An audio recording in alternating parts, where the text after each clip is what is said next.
திடீர்னு இன்னைக்கு பிற்பகல் ஒரு மதியம் ஒரு 2:30 மணி அளவில் எங்கள் ஜேர்னலிஸ்ட் காலனி பகுதியில் பெரும்பாலான இடத்துல டியூப்லைட் எரிஞ்சிட்டு இருந்துச்சு, ஃபேன் லேசாக சுற்றிட்டு இருந்துச்சு.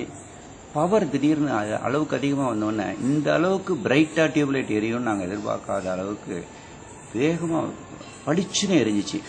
பெரிய பவர் டூம் லைட் போட்ட மாதிரி.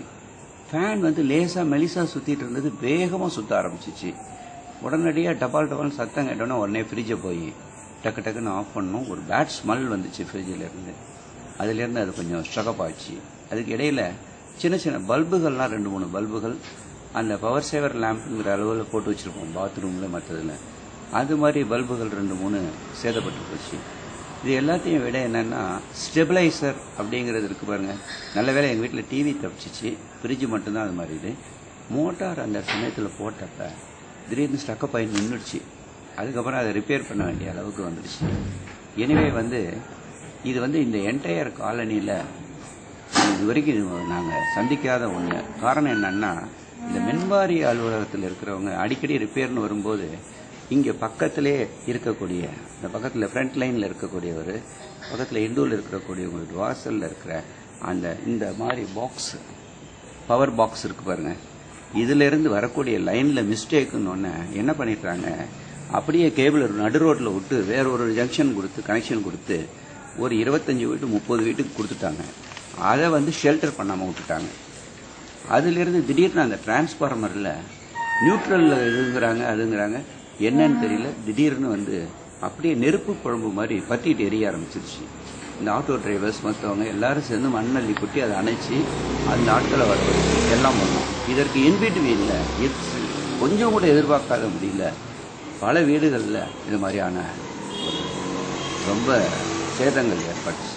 பயங்கரமான சேதாரங்கள் ரொம்ப அளவுக்கு மீறி ஏற்பட்டு போச்சு. ஒரு வீட்டில் டிவி அப்படியே பர்ஸ்ட் ஆகி விழுந்துருச்சு, புகை வந்துருச்சு. இவ்வளவு அளவுக்கு அதிகமான சேதத்தை நாங்கள் எதிர்பார்க்கவே இல்லை.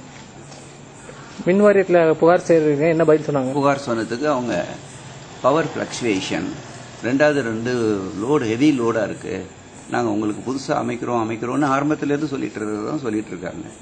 அது அவங்க கன்சிடர் பண்ணுறதே கிடையாது. ஏன்னா எங்களுக்கு 2 மணி நேரம் பவர் கட் பீரியட் இருக்குது. அது இப்போ 10 to 12ன்னு இருந்தது, 12 to 2ன்னு ஆயிடுச்சு.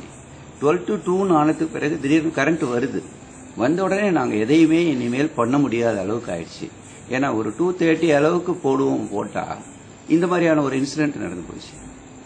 அவங்க தான் பவரை கண்ட்ரோல் பண்ணி விடணுமே தவிர அரை கரண்ட் விட்டால் கூட பரவாயில்ல போல இருக்கு. அந்த மாதிரியான ஒரு சூழலில் துவைச்சிட்டு இருக்க வேண்டியதாக இருக்குது. இப்போ ஒரு ஃப்ரிட்ஜோட இது மோசமானதுனால ஒரு ஃப்ரிட்ஜ் ஆல்டர்னேட் பண்ணுறதுக்கு எங்கே போகிறது? மைக்ரோ ஓவனில் திடீர்னு ஒரு ரிப்பேர் வந்துருச்சு. அவன் மைக்ரோ ஓவன் கம்பெனிக்காரனை கூப்பிட்டா இனிமேல் கன்சிடர் பண்ண முடியாது, 500 ரூபாய்க்கு எடுத்துகிட்டு போயிடும், உங்களுக்கு புதுசாக தான் வாங்கணும்னா அடிச்சு பிடிச்சி ஓடி போய் புது மைக்ரோ ஓவனுக்கு ஆர்டர் பண்ணிட்டு வந்துட்டேன்.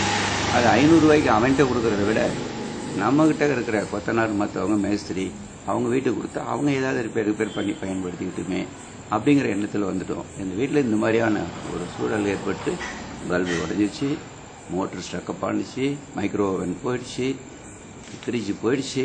இத்தனை சம்பவங்கள் செத்த நேரத்தில் கண்ணு மேய்க்கிற 2:30 to 3 ஆயிடுச்சு.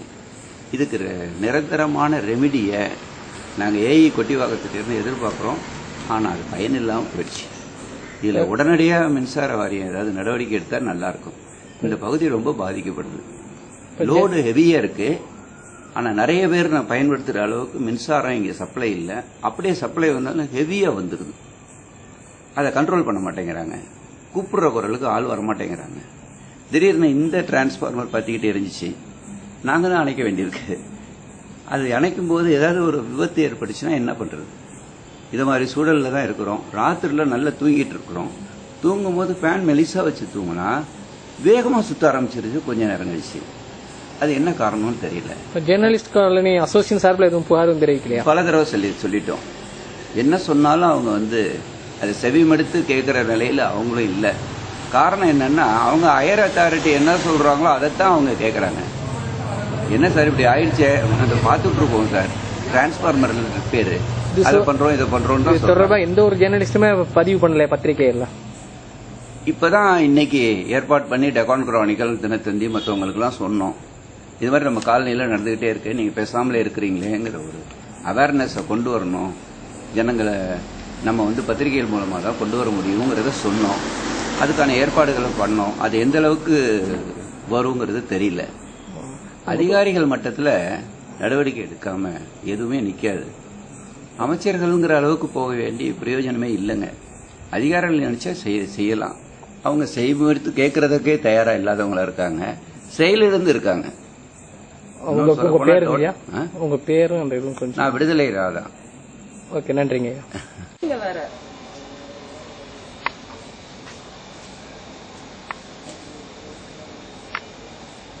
பேட்டி யாரு, நீங்க பேசுறீங்களா? ஸோ என்ன நடந்துச்சு அப்படி? ஒன்றும் இல்லை சார். ஆக்சுவலி இந்த சமீபமாக இந்த 2 hours கட் பண்ணுறாங்க. ஸோ அதை கட் பண்ணினதுக்கு அப்புறம் என்ன நடக்குதுன்னா ஒரு ஃப்ளக்சுவேஷன் நடக்குது. எங்கள் காலனி ஃபுல்லாக அந்த ஃப்ளக்சுவேஷன் டைமில் ஏதோ ஒரு வோல்டேஜ் ப்ராப்ளம் ஆகி திங்ஸ் பர்ஸ்ட் ஆகுது. இன்னைக்கு என்ன நடந்ததுன்னா கிட்டத்தட்ட ஒரு 25 பேர் வீட்டுக்கு மேலே அவங்களோட முக்கியமான அப்ளையன்சஸ்லாம் டோட்டலாக டேமேஜ் ஆயிடுச்சு. அதில் என்னோட டிவியும் ஒன்று. ஓகேங்களா?